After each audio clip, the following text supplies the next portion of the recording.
기원전 5세기 아테네, 지중해의 따스한 햇살이 대리석 건물들을 비추는 오후입니다. 아크로폴리스 신전에서 내려다보면 도시 중심가에 자리한 아고라 광장이 보입니다.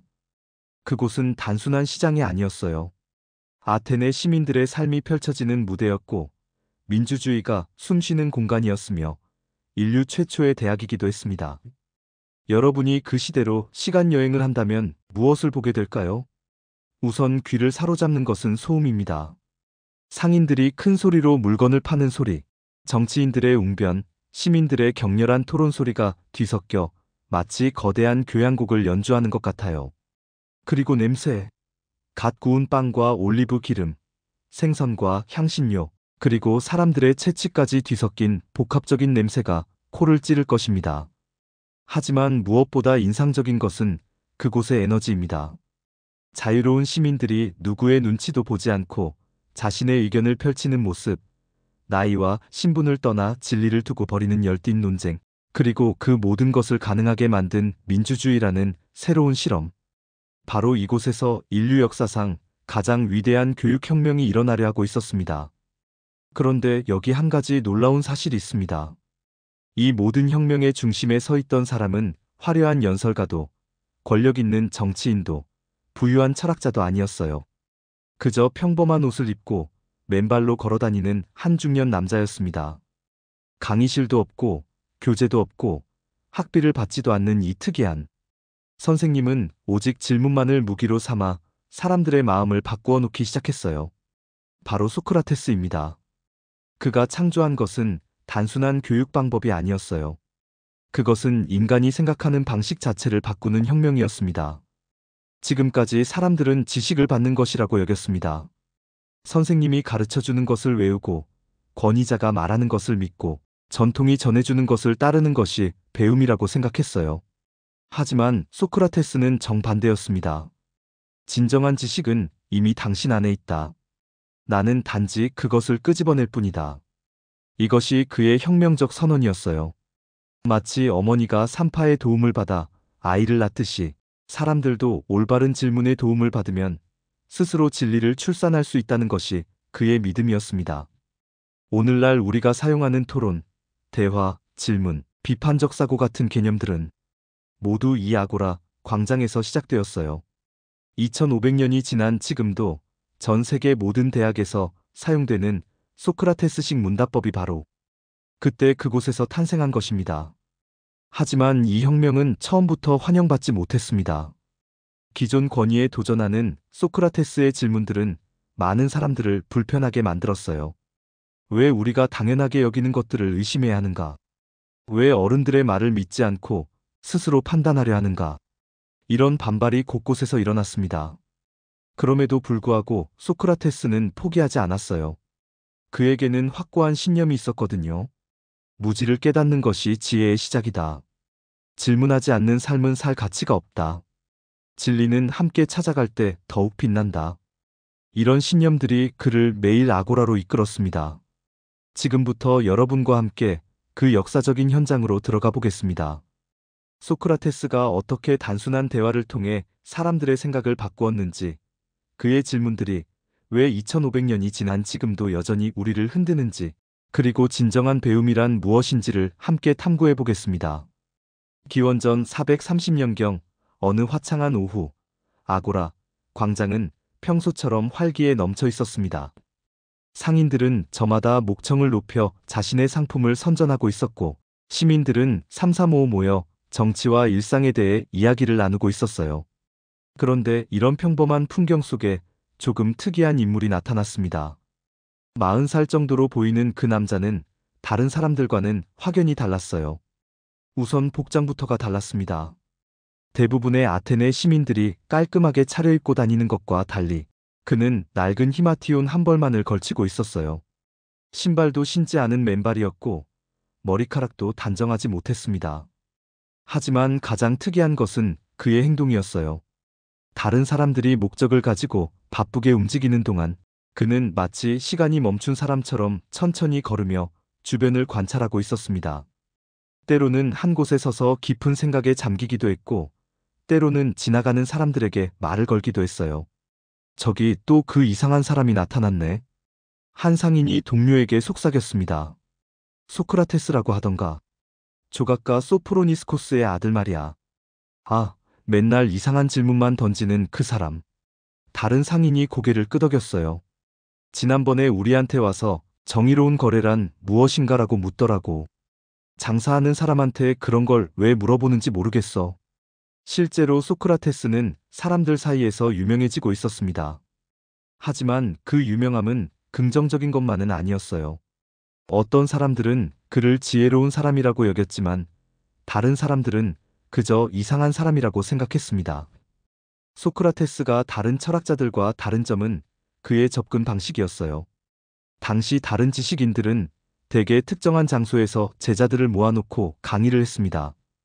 그들은 자신만의 철학 체계를 만들고 그것을 학생들에게 전수하려 했어요. 또한 상당한 수업료를 받기도 했습니다. 하지만 소크라테스는 정반대였습니다. 그에게는 고정된 강의실도 정해진 커리큘럼도 체계적인 이론도 없었어요.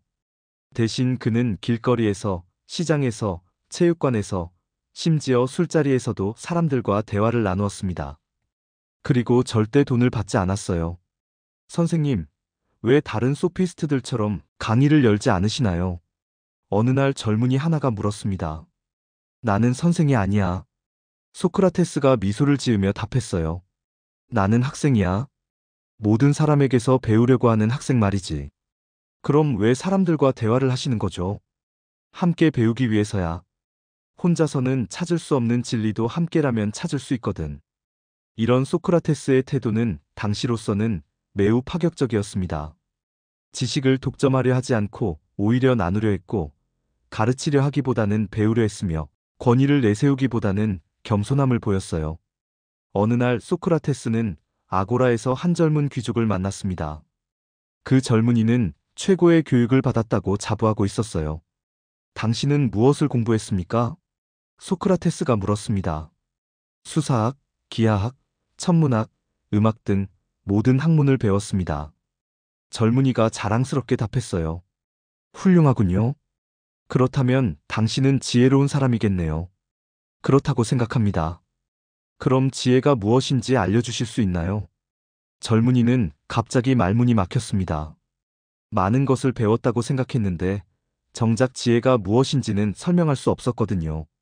이런 식으로 소크라테스는 사람들로 하여금 자신의 무지를 깨닫게 만들었어요. 하지만 이것은 사람들을 모욕하거나 당황시키려는 것이 아니었습니다. 오히려 진정한 배움의 출발점을 제공하려는 것이었죠. 무지를 인정하는 것이 지혜의 시작이다. 이것이 소크라테스의 기본 신념이었어요. 자신이 모른다는 것을 아는 사람만이 진정으로 배울 수 있다고 믿었거든요. 소크라테스의 등장은 아테네 사회에 새로운 바람을 불러일으켰습니다. 그의 방식을 이해하는 사람들은 점점 더 그를 찾아오기 시작했고, 특히 젊은이들 사이에서 그의 인기가 높아졌어요. 하지만 동시에 그를 경계하는 사람들도 늘어났습니다. 그럼에도 불구하고 소크라테스는 자신의 길을 계속 걸어갔습니다. 매일 아고라에 나와서 사람들과 대화를 나누고 질문을 던지고 함께 진리를 탐구했어요. 그에게 이것은 단순한 취미나 직업이 아니었습니다. 그의 삶 자체였고 사명이었어요. 소크라테스가 아고라에서 본격적인 활동을 시작하면서 가장 먼저 그에게 끌려온 것은 젊은이들이었습니다. 기성세대와 달리 아직 고정된 사고에 갇히지 않은 그들은 소크라테스의 새로운 접근법에 강한 매력을 느꼈어요.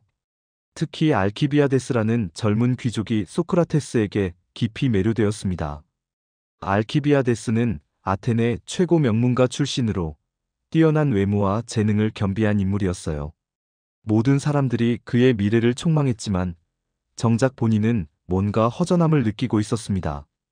소크라테스, 당신은 정말 특이한 사람이군요. 어느 날 알키비아데스가 말했습니다. 다른 선생들은 모두 자신이 얼마나 많이 아는지 자랑하는데 당신은 자신이 모른다고 말하잖아요. 그게 이상한가? 소크라테스가 되물었어요. 물론이죠. 선생이라면 학생보다 더 많이 알아야 하는 거 아닌가요? 그럼 알키비아데스, 너는 내가 너보다 더 많이 안다고 생각하나? 글쎄요. 잘 모르겠어요. 바로 그거야. 잘 모르겠다고 말할 수 있는 용기. 그것이야말로 지혜의 시작이지. 이런 대화를 통해 알키비아데스는 점차 소크라테스의 방식을 이해하게 되었어요. 그리고 다른 젊은이들에게도 소크라테스를 소개하기 시작했습니다. 곧 소크라테스 주변에는 다양한 젊은이들이 모여들기 시작했어요.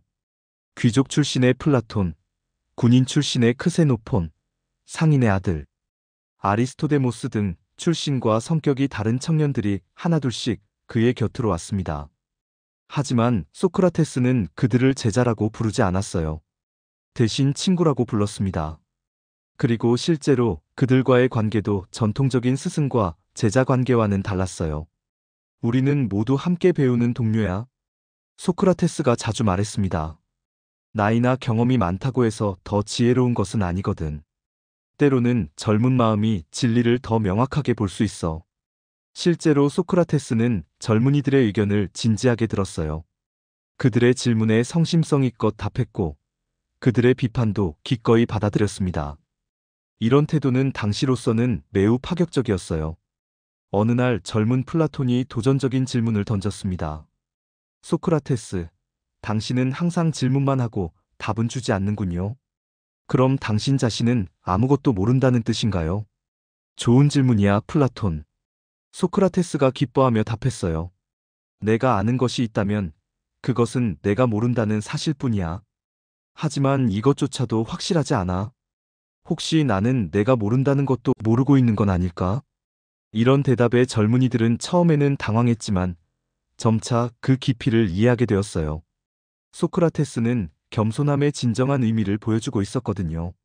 소크라테스와 젊은이들의 대화는 주로 일상적인 주제에서 시작되었습니다. 하지만 그의 질문들은 점차 더 깊은 차원으로 이어졌어요. 크세노폰, 너는 용감한 군인이 되고 싶다고 했지? 소크라테스가 물었습니다. 네, 그렇습니다. 그럼 용기란 무엇일까? 두려움 없이 적과 싸우는 것이겠죠. 그럼 두려움을 모르는 사람이 용감한 사람인가? 그런 것 같은데요. 하지만 미친 사람도 두려움을 모르지 않나? 그럼 미친 사람이 용감한 사람인가? 크세노폰은 곤란해졌어요. 자신이 당연하게 여겼던 개념이 그렇게 간단하지 않다는 것을 깨달았거든요. 이런 식으로 소크라테스는 젊은이들로 하여금 평소에 당연하게 여겼던 개념들을 다시 생각해보게 만들었어요. 그리고 이 과정에서 그들은 더 깊이 있는 사고를 하게 되었습니다. 하지만 소크라테스의 대화는 단순히 개념을 분석하는 것에 그치지 않았어요. 그는 젊은이들의 삶에도 깊은 관심을 보였습니다. 알키비아데스, 너는 정치가가 되어서 아테네를 위대하게 만들고 싶다고 했지? 네, 그렇습니다. 그럼 위대한 국가란 무엇일까? 그리고 어떻게 하면 그런 국가를 만들 수 있을까? 강한 군대와 풍부한 재산을 가진 나라가 위대한 나라 아닌가요? 그럼 정의롭지 못한 방법으로 얻은 부와 힘도 위대함을 만들까? 이런 질문들을 통해 소크라테스는 젊은이들로 하여금 자신의 꿈과 목표에 대해서도 깊이 성찰하게 만들었어요. 단순히 성공하고 싶다는 욕망을 넘어서 진정으로 가치 있는 삶이 무엇인지 고민하게 만든 것이죠. 젊은이들은 소크라테스와의 대화를 통해 자신들이 얼마나 많은 것을 당연하게 여기고 살아왔는지 깨달았습니다. 그리고 진정한 지혜란 끊임없이 질문하고 탐구하는 것이라는 것도 배웠어요. 무엇보다 그들이 소크라테스에게서 배운 것은 대화의 즐거움이었습니다.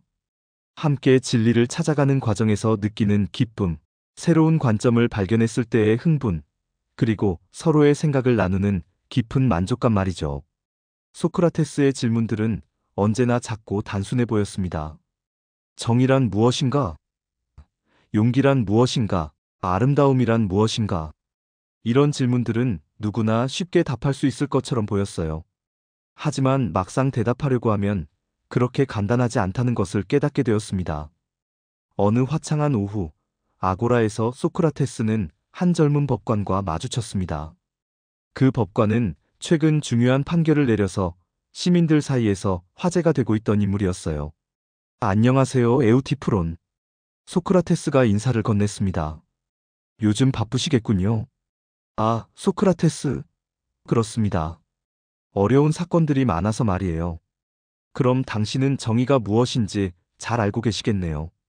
법관이시니까 말입니다. 에우티프로는 자신있게 고개를 끄덕였어요. 물론입니다. 정의는 법을 지키는 것이죠. 아, 그렇군요. 소크라테스가 관심 있는 표정을 지었습니다.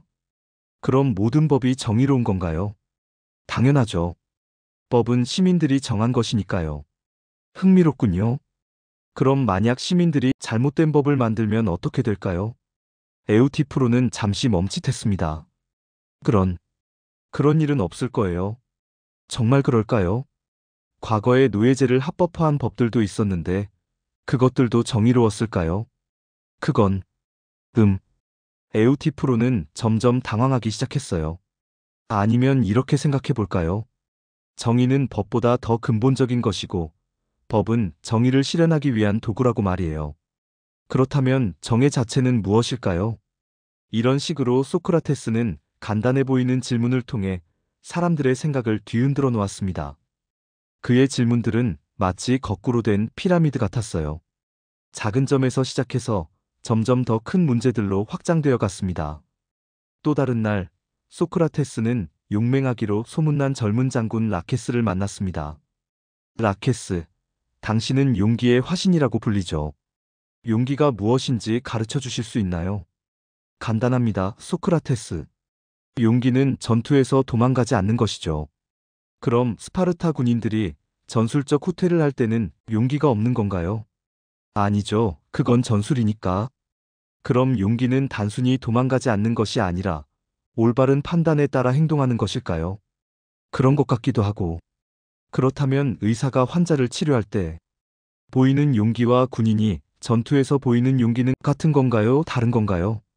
라케스는 점점 혼란스러워졌습니다. 평생 당연하게 여겨왔던 용기의 개념이 그렇게 단순하지 않다는 것을 깨달았거든요. 소크라테스의 이런 접근법은 엘렌코스라고 불렸습니다. 상대방의 주장을 정면으로 반박하는 대신 질문을 통해 그 주장의 모순을 드러내는 방법이었어요. 하지만 소크라테스의 목적은 사람들을 당황시키거나 모욕하는 것이 아니었습니다. 오히려 그들로 하여금 더 깊이 생각하게 만드는 것이 목적이었어요. 친구여, 화내지 마세요. 소크라테스가 당황한 라케스에게 말했습니다. 내가 이런 질문을 하는 이유는 당신을 곤란하게 만들려는 것이 아니라 함께 진리를 찾기 위해서입니다. 용기가 무엇인지 정확히 안다면 우리는 더 용감해질 수 있지 않을까요? 이런 소크라테스의 설명을 듣고 사람들은 점차 그의 의도를 이해하게 되었어요. 그의 질문들이 파괴적인 것이 아니라 건설적인 것이라는 것을 깨달았습니다. 특히 젊은이들은 이런 접근법에 매료되었어요. 기존의 권위나 전통에 의존하지 않고 스스로 생각할 수 있게 해주었거든요. 소크라테스, 당신의 질문을 듣고 있으면 머리가 아파요. 한 젊은이가 웃으며 말했습니다. 하지만 이상하게도 계속 듣고 싶어져요. 그것은 좋은 신호야. 소크라테스가 미소를 지었어요. 머리가 아프다는 것은 뇌가 운동하고 있다는 뜻이거든. 마치 몸을 단련할 때 근육이 아픈 것과 같지. 소크라테스는 또한 구체적인 예시를 들어 추상적인 개념을 설명하는 데 뛰어났습니다. 어려운 철학적 문제를 일상생활의 경험과 연결시켜 누구나 이해할 수 있게 만들었어요. 아름다움에 대해 이야기해 볼까요? 소크라테스가 어느 날 말했습니다. 여러분은 무엇을 아름답다고 생각하나요? 조각상이요? 음악이요? 일몰이요? 여러 사람들이 답했습니다. 모두 좋은 답이군요. 그런데 조각상과 음악과 일몰은 전혀 다른 것들인데 왜 모두 아름답다고 할 수 있을까요? 그들 사이에 공통점이 있을까요? 이런 질문을 통해 소크라테스는 사람들로 하여금 겉으로 드러나는 현상 너머의 본질을 탐구하게 만들었어요.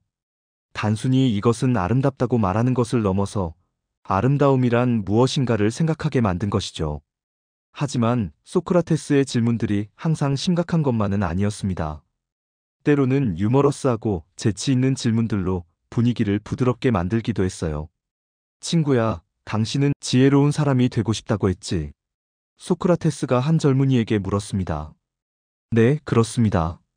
그럼 지혜로운 사람이 되기 위해서는 먼저 무엇을 해야 할까? 열심히 공부해야겠죠. 좋습니다. 그런데 지혜롭지 못한 사람이 지혜로운 책을 읽으면 그 내용을 제대로 이해할 수 있을까요? 음, 어려울 것 같은데요. 그럼 지혜로운 사람이 되기 위해서는 먼저 지혜로운 사람이 되어야 한다는 말인가요? 소크라테스가 웃으며 말했어요. 이런 역설적인 질문들을 통해 소크라테스는 사람들로 하여금 자신의 가정들을 재검토하게 만들었습니다. 그리고 그 과정에서 더 깊은 통찰을 얻게 했어요. 소크라테스의 작은 질문들은 때로 개인의 삶을 완전히 바꾸어 놓기도 했습니다. 한 부유한 상인이 있었는데 그는 돈을 벌기 위해서라면 수단과 방법을 가리지 않았어요. 하지만 소크라테스와의 짧은 대화 후 그의 생각이 바뀌었습니다. 당신은 성공한 상인이라고 들었습니다. 소크라테스가 말했어요. 네, 그렇습니다. 아테네에서 가장 부유한 상인 중 하나죠. 축하드립니다. 그럼 당신은 행복하시겠네요. 물론입니다. 그런데 행복과 성공은 같은 건가요? 당연하죠. 성공하면 행복해지는 거 아닌가요? 그럼 모든 성공한 사람이 행복할까요? 그리고 모든 행복한 사람이 성공했을까요? 이 질문을 듣고 상인은 깊은 생각에 빠졌습니다. 자신이 지금까지 추구해온 것이 정말 행복이었는지 아니면 단순히 성공이었는지 의문이 들기 시작했어요. 소크라테스의 질문들은 이렇게 사람들의 삶의 방향을 바꾸기도 했습니다. 작은 질문에서 시작된 생각의 여행이 큰 깨달음으로 이어진 것이죠. 소크라테스가 자신의 독특한 교육 방법을 설명할 때 자주 사용한 비유가 바로 삼파술이었습니다. 이것은 우연이 아니었어요. 그의 어머니 파이나레테가 실제 산파였고 소크라테스는 어려서부터 어머니의 일을 지켜보며 자랐거든요. 내 어머니는 산파였다. 소크라테스가 제자들에게 자주 말했습니다. 산파는 아이를 만들어내지 않는다. 아이는 이미 어머니 뱃속에 있고 산파는 그 아이가 세상에 나올 수 있도록 도울 뿐이다. 나도 마찬가지다. 진리는 이미 너희들 마음속에 있고 나는 그것이 밖으로 나올 수 있도록 도와줄 뿐이다. 이런 비유를 통해 소크라테스는 자신의 교육 철학을 명확히 했어요. 그는 지식을 일방적으로 전달하는 교사가 아니라 학습자가 스스로 깨달을 수 있도록 돕는 조력자 역할을 하고 싶어 했습니다. 실제로 소크라테스의 대화법은 산파의 일과 매우 유사했어요. 산파가 산모에게 언제부터 진통이 시작되었나요? 지금 어떤 느낌인가요? 라고 묻듯이 소크라테스도 상대방에게 계속해서 질문을 던졌습니다. 어느 날 소크라테스는 수학을 모르는 어린 노예 소년과 대화를 나누었습니다.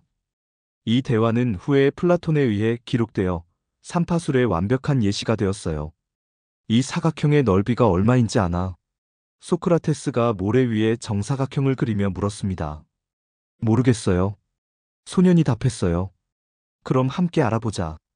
이 한 변의 길이가 2라면 넓이는 얼마일까? 4요.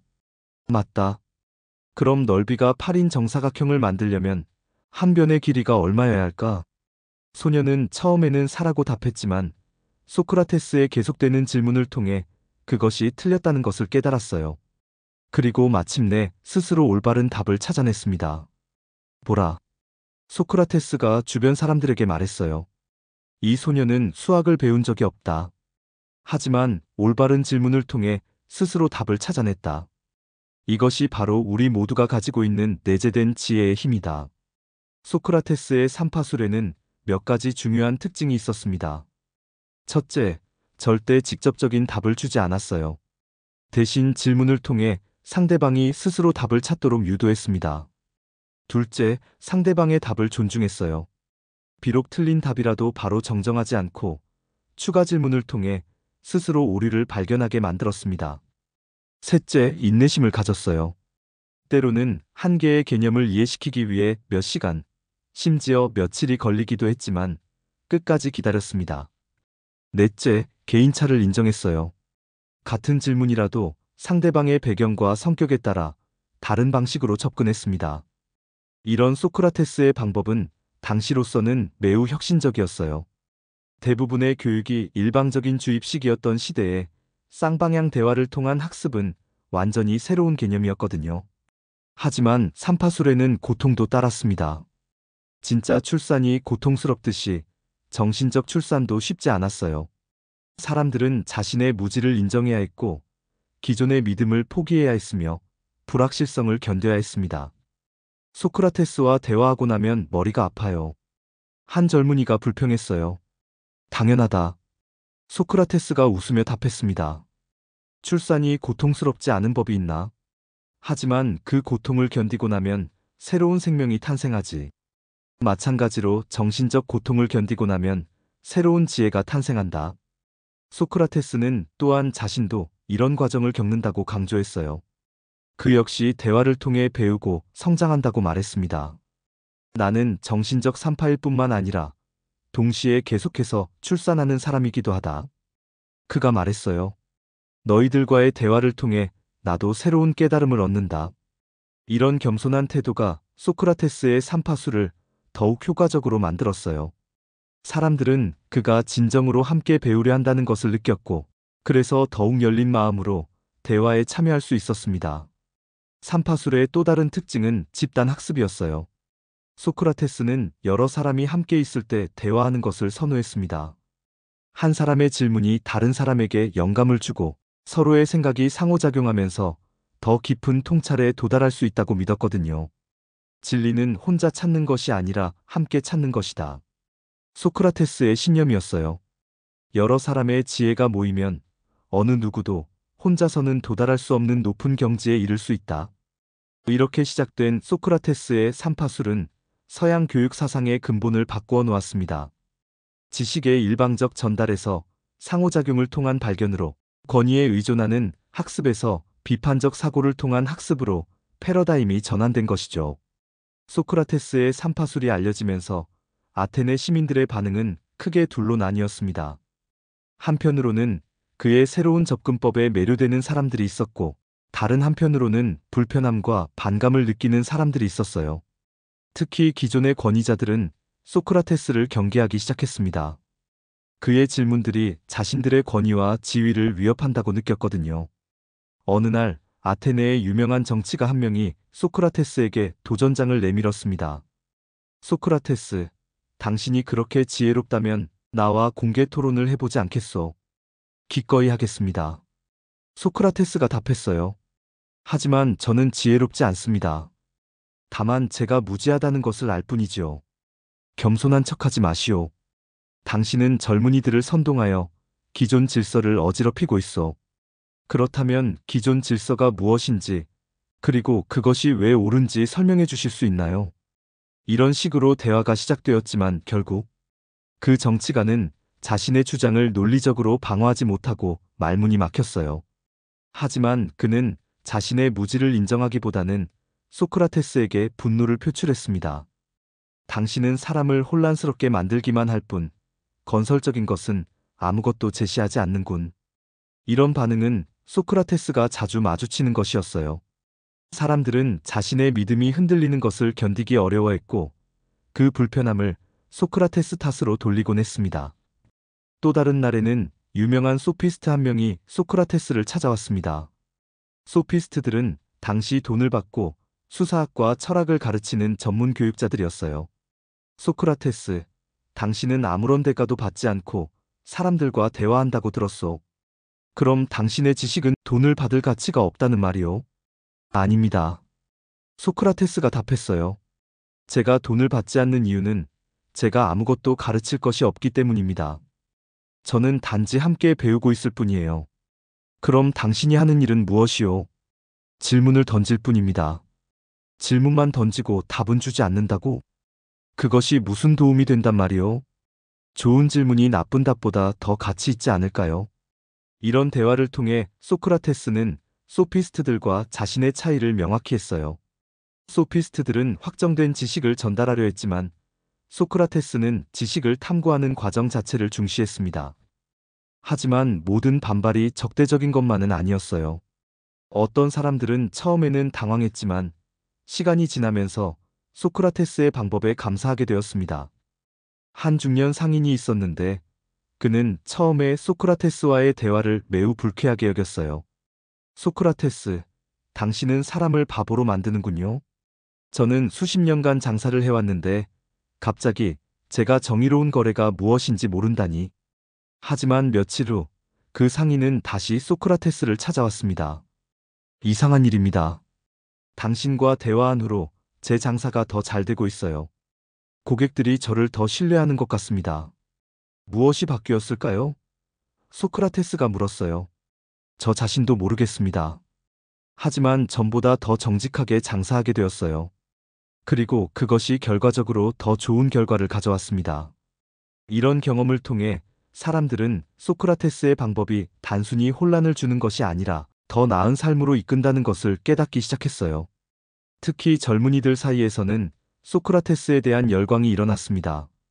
그들은 기존의 권위에 의문을 제기할 수 있는 용기를 얻었고 스스로 생각하는 즐거움을 발견했어요. 소크라테스 덕분에 저는 제 아버지와 처음으로 진지한 대화를 나눌 수 있었어요. 한 젊은이가 말했습니다. 예전에는 아버지의 말씀을 무조건 따르기만 했는데 이제는 왜 그런지 물어볼 수 있게 되었어요. 하지만 이런 변화를 달가워하지 않는 부모들도 있었습니다. 자녀들이 자신들의 권위에 도전하기 시작했기 때문이에요. 소크라테스가 우리 아이들을 망치고 있다. 한 아버지가 불평했습니다. 예전에는 그렇게 순종적이던 아이가 이제는 모든 것에 질문을 던진다. 이런 반발에 대해 소크라테스는 차분하게 설명했어요. 아이들이 질문을 던지는 것은 나쁜 일이 아닙니다. 오히려 그들이 깨어있다는 증거죠. 맹목적인 순종보다는 이해를 바탕으로 한 복종이 더 가치 있지 않을까요? 하지만 아테네 사회의 일부에서는 소크라테스에 대한 경계심이 점점 커져갔습니다. 그의 영향력이 확산되면서 기존 질서가 흔들릴 수 있다는 우려가 생겼어요. 저 사람은 위험하다. 어떤 정치인들이 수군거렸습니다. 젊은이들을 선동하여 전통을 파괴하려 한다. 하지만 소크라테스는 이런 비판에 굴복하지 않았어요. 그는 자신이 하는 일이 아테네를 더 좋게 만드는 일이라고 확신했거든요. 나는 아테네를 파괴하려는 것이 아니라 개선하려는 것입니다. 그가 말했어요. 무지를 깨뜨리고 지혜를 추구하는 것이 어떻게 해로울 수 있겠습니까? 소크라테스에게 대화는 단순한 의사소통 수단이 아니었습니다. 그것은 진리를 발견하는 도구이자 영혼을 치유하는 약이며 공동체를 하나로 묶는 끈이었어요. 그의 모든 철학이 대화 속에 녹아 있었습니다. 진리는 혼자서 찾을 수 없다. 이것이 소크라테스의 기본 신념이었어요. 다른 사람과의 대화를 통해서만 우리는 진정한 지혜에 도달할 수 있다. 이런 믿음은 그의 대화법에 깊이 반영되어 있었습니다. 그는 절대 혼자서 긴 연설을 하지 않았어요. 대신 상대방의 참여를 유도하고 함께 생각하게 만들고 공동으로 결론에 도달하려 했습니다. 어느 날 젊은 플라톤이 물었습니다. 선생님, 왜 책을 쓰지 않으시나요? 그러면 더 많은 사람들에게 가르침을 전할 수 있을 텐데요. 플라톤아, 책은 죽은 지식이야. 소크라테스가 답했어요. 책은 질문에 답할 수 없고 독자의 반응에 따라 변화할 수도 없지. 하지만 살아있는 대화는 다르다. 상황에 따라 변화하고 참여자들의 필요에 맞춰 조정될 수 있거든. 실제로 소크라테스의 대화는 매번 달랐어요. 같은 주제라도 참여자가 다르면 전혀 다른 방향으로 전개되었습니다. 이는 그가 상대방의 수준과 관심사를 정확히 파악하고 그에 맞춰 접근했기 때문이에요. 소크라테스의 대화에는 몇 가지 독특한 철학적 원리가 숨어 있었습니다. 첫째, 무지의 지라는 개념이었어요. 소크라테스는 자신이 모른다는 것을 아는 것이야말로 최고의 지혜라고 믿었습니다. 여러분, 나는 아무것도 모릅니다. 그가 자주 말했어요. 하지만 바로 그 때문에 계속 배울 수 있습니다. 자신이 안다고 생각하는 사람은 더 이상 배우려 하지 않거든요. 둘째, 덕은 지식이다라는 믿음이었어요. 소크라테스는 사람이 악한 일을 하는 이유가 무지 때문이라고 생각했습니다. 아무도 고의로 악한 일을 하지 않는다. 그의 유명한 말이었어요. 만약 진정으로 선한 것이 무엇인지 안다면 누구도 악한 선택을 하지 않을 것이다. 이런 믿음 때문에 소크라테스는 도덕적 교육을 매우 중시했어요. 사람들이 선악을 구분할 수 있는 지혜를 갖게 되면 자연스럽게 선한 삶을 살게 될 것이라고 믿었거든요. 셋째, 영혼의 돌봄이라는 개념이었어요. 소크라테스는 몸의 건강보다 영혼의 건강이 더 중요하다고 가르쳤습니다. 사람들은 몸의 건강을 위해서는 온갖 노력을 다하면서 왜 영혼의 건강은 돌보지 않을까? 그가 자주 던지는 질문이었어요. 몸은 언젠가 늙고 죽지만 영혼은 영원하다. 그렇다면 어느 것이 더 중요한가? 이런 철학적 원리들이 소크라테스의 모든 대화에 스며 있었어요. 겉으로는 일상적인 주제에 대한 가벼운 이야기처럼 보였지만 실제로는 깊은 철학적 탐구가 이루어지고 있었습니다. 소크라테스는 또한 대화를 통해 인간관계의 중요성을 가르쳤어요. 그에게 철학은 고립된 개인의 사색이 아니라 공동체 안에서 이루어지는 협력적 탐구였습니다. 우정이야말로 최고의 선이다. 그가 말했어요. 진정한 친구는 함께 진리를 찾는 동반자다. 실제로 소크라테스 주변에는 깊은 우정으로 맺어진 사람들이 많이 있었어요. 나이, 신분, 출신에 상관없이 진리를 사랑하는 마음으로 하나가 된 사람들이었습니다. 소크라테스의 대화법은 또한 민주주의의 이상을 실현하는 방법이기도 했어요. 아테네의 민주주의가 모든 시민의 참여를 전제로 한다면 소크라테스의 대화법은 모든 참여자의 의견을 존중하고 함께 최선의 결론에 도달하려 했습니다. 진리는 다수결로 정해지는 것이 아니다. 소크라테스가 말했어요. 하지만 많은 사람이 함께 생각할 때 진리에 더 가까이 갈 수 있다. 이런 소크라테스의 접근법은 당시 아테네 사회에 새로운 바람을 불러일으켰습니다. 권위에 의존하지 않고 이성을 통해 판단하는 문화, 서로 다른 의견을 존중하면서도 진리를 추구하는 태도, 그리고 개인의 성장과 공동체의 발전을 동시에 추구하는 가치관이 퍼져나갔어요. 하지만 소크라테스의 철학에는 실용적인 면도 있었습니다. 그는 추상적인 이론에만 머물지 않고 일상생활에 적용할 수 있는 지혜를 추구했어요. 철학은 삶을 위한 것이다. 그의 신념이었어요. 만약 철학이 우리를 더 나은 사람으로 만들어주지 못한다면 그것은 무용한 것이다. 실제로 소크라테스와 대화를 나눈 사람들은 삶의 변화를 경험했어요. 더 신중하게 생각하게 되었고, 더 정직하게 행동하게 되었으며, 더 깊이 있는 인간관계를 맺게 되었습니다. 소크라테스는 또한 대화를 통해 감정의 중요성도 인정했어요. 순수하게 논리적인 접근만으로는 인간의 마음을 움직일 수 없다는 것을 알고 있었거든요. 때로는 유머를 사용해서 긴장을 풀어주었고, 때로는 진지한 톤으로 상대방의 마음에 깊이 파고들었어요. 때로는 개인적인 경험을 나누면서 친밀감을 형성하기도 했습니다. 지혜는 머리에만 있는 것이 아니다. 소크라테스가 말했어요. 가슴에도 그리고 손에도 있다. 진정한 지혜는 생각하고 느끼고 행동하는 모든 것을 하나로 묶어준다. 이런 전인적 접근법이 소크라테스의 대화를 더욱 효과적으로 만들었어요. 사람들은 단순히 새로운 정보를 얻는 것이 아니라 자신의 존재 전체가 변화하는 경험을 했습니다. 해가 서쪽 하늘로 기울어가는 오후, 아고라 광장에서는 여전히 소크라테스의 목소리가 들려왔습니다. 오늘도 그는 사람들과 대화를 나누며 질문을 던지고 있었어요. 수십 년간 변하지 않는 그의 모습이었습니다. 소크라테스, 당신은 평생 질문만 하고 살 건가요? 한 젊은이가 물었습니다. 왜 안 되겠나? 소크라테스가 미소를 지으며 답했어요. 질문하는 것보다 더 즐거운 일이 있을까? 하지만 답을 찾지 못하면 무슨 의미가 있나요? 좋은 질문이야. 소크라테스의 눈이 반짝였습니다. 그런데 답을 찾는 것과 진리를 소유하는 것은 같은 걸까? 이런 대화가 소크라테스의 일상이었어요. 그에게 질문은 단순한 호기심의 표현이 아니라 삶의 방식 자체였습니다. 좋은 질문이야말로 최고의 스승이다. 이것이 소크라테스의 확신이었어요.